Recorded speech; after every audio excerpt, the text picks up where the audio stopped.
Nadreen, गुज़िश्ता सदी के अंदर जो सबसे बड़े वाक़यात दुनिया के अंदर पेश आए उनमें से एक बड़ा वाक़या इंडिया की स्प्लिट भी था।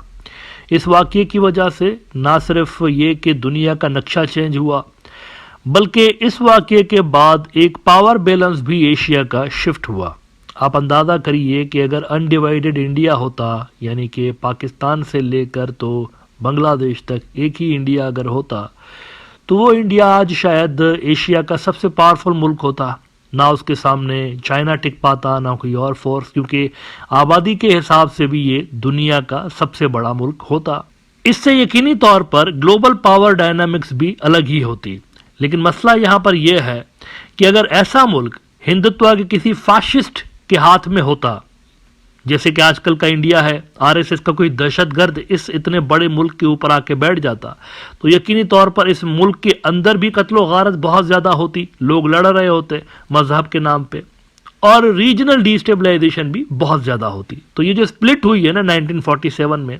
इसने मामलात को थोड़ा सा बैलेंस किया है, सिचुएशन को बैलेंस किया है, पावर को बैलेंस किया है असल में रीजन के अंदर। अब ये जो 1947 की इंडिया की स्प्लिट थी, इसमें जिस खित्ते ने, जिस रीजन ने सबसे बड़ा रोल प्ले किया वो आज के बांग्लादेश का रीजन है। यहां पर ही वो पार्टी बनी थी मुस्लिम लीग नाम की, जिसने आगे चलकर तो इंडिया को स्प्लिट किया था।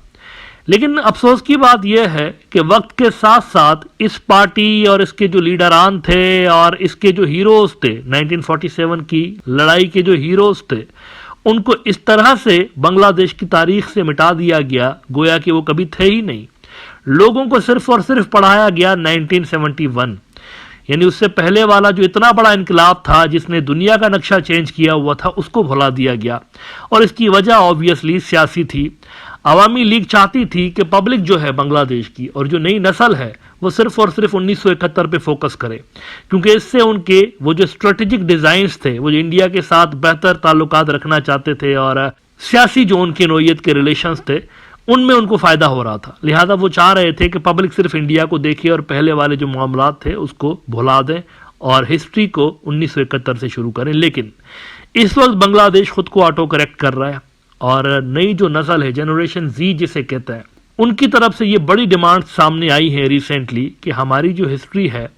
वो 1971 से शुरू नहीं होती, 1947 से इसको शुरू करना चाहिए। और फॉर्मली ये डिमांड रेज कर दी गई है। बांग्लादेशी स्टूडेंट्स की जो तंजीमें हैं जिन्होंने शेख हसीना साहिबा का तख्ता गोल किया, उन्होंने ये डिमांड रेज की है कि 15 दिन के अंदर अंदर जुलाई वाले रिवॉल्यूशन की प्रोक्लेमेशन की जाए और उसके अंदर वो जो प्रोक्लेमेशन होगी, जो अनाउंसमेंट होगी उसकी, उसमें 1947 का जिक्र किया जाए, लोगों को बताया जाए कि बांग्लादेश के लोगों का क्या योगदान था, क्या कंट्रीब्यूशन थी उस इतने बड़े रिवॉल्यूशन के अंदर। बिजनेस स्टैंडर्ड ने रिपोर्ट किया है कि students citizens demand including 1947, 1971, 2024 events in July proclamation. They also demanded that the government present the proclamation to the public within 15 days. आगे वो मजीद कहते हैं, The Anti-Discrimination Student Movement and the National Citizens Committee have demanded 7 issues be included in the July uprising proclamation, including a clear continuity of events from the 1947 Pakistan movement through the 1971 Liberation War and the 2024 July uprising. मेरे ख्याल से ये बहुत ज़रूरी है।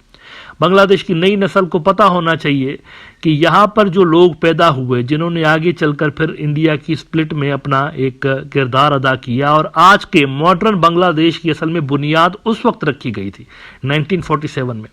अगर वो वाकया ना होता तो बांग्लादेश इस तरह से ना होता, फिर ये होता कि बांग्लादेश इंडिया का ही हिस्सा होता, वेस्ट बंगाल और ये आज का जो बांग्लादेश है ये एक ही एंटिटी होते और ये इंडिया की स्टेट होते। अगर उस वक्त सियासी समझदारी का मुजाहरा ना किया गया होता और उस वक्त के लीडरान ने, वो जो बांग्लादेश के अंदर उस वक्त लीडर पैदा हुए थे जिन्होंने मोहम्मद अली जिन्ना का साथ दिया था, ये अगर 1947 की मूवमेंट ना चलाते तो शायद तारीख इस तरह से नहीं लिखी जाती उसके बाद की।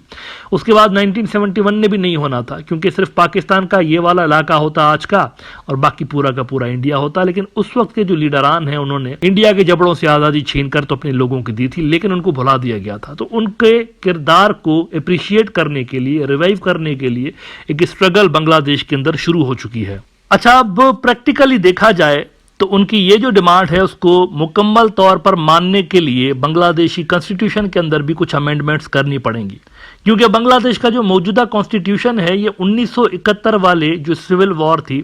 اس کے بعد ڈرافٹ کیا گیا تھا، اور ایک پارٹی نے ڈرافٹ کیا تھا اس کو بیسیکلی اس کو زیادہ انکلوسیو بنانے کے لیے اور ایک نیشنل لیول کا کانسٹیٹیوشن بنانے کے لیے کچھ امینڈمنٹس اس میں کرنا ناگزیر ہے۔ یہاں دو ڈفرنس آف اوپینین ہے بنگلہ دیش کے اندر، بی این پی والے سمجھتے ہیں کہ اسی کانسٹیٹیوشن کو ہونا چاہیے، اس میں کچھ امینڈمنٹس کر سکتے ہیں، لیکن جو دوسرا حصہ ہے بنگلہ دیشیوں کا وہ سمجھتے ہیں کہ آل ٹوگیدر ایک نیا ہی کانسٹیٹیوشن ہونا چاہیے۔ اب اس دن اس پروگرام کے اندر ہم نے یہ سجھاؤ دیا تھا کہ یہ جو بھی معاملات ہیں کہ نیا بننا چاہیے یا پھر موجودہ جو کانسٹیٹیوشن ہے اسی کو امینڈ کرنا چاہیے، اس چیز کا فیصلہ بنگلہ دیشی لوگ ہی کر سکتے ہیں، لہٰذا ان سے پوچھا جائے اور ان کی جو رائے ہوگی اسی حوالے سے پھر آگے معاملات کو چلایا جائے۔ Now the good thing is that Bangladeshi جو اسٹوڈنٹس ہیں انہوں نے یہ پروپوزل دیا ہے کہ ایک کانسٹیٹیوشنل اسمبلی کریٹ کی جائے، بنائی جائے کانسٹیٹیوشنل اسمبلی، اور پھر ان کو مینڈیٹ دیا جائے نیا کانسٹیٹیوشن بنانے کے حوالے سے۔ میرے خیال سے یہ فیئر ڈیمانڈ ہے ان کی،